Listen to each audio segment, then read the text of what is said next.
Welcome to another questions and answers video, brought to you by the Funeral Program site. Today's question is, how do I print my funeral program borderless or edge-to-edge? Before we get started, please take a moment to like and subscribe to our YouTube channel. Doing so enables us to continue making valuable content to equip you during a time of loss. The Funeral Program site DIY templates are set so that the background images are placed all the way to the edge of the paper.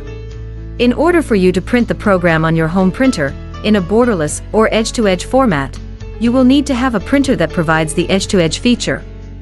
Keep in mind, not all home printers offer this feature.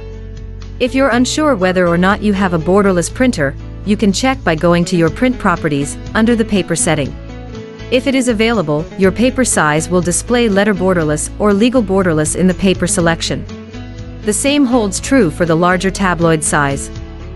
Home desktop printers that do not have this option will print the program with a 1/8-inch white border around the perimeter of the paper.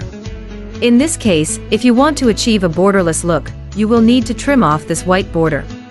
If you choose to take the program to be printed at a local office supply store, they may not have a borderless printer, but will achieve the full bleed or edge-to-edge printed presentation by trimming the borders. Be sure you check with your printer of choice if this is an important factor for you, as they may apply additional charges to your overall printing costs. The professional printing services provided by the Funeral Program site are automatically printed in an edge-to-edge presentation with no added fees.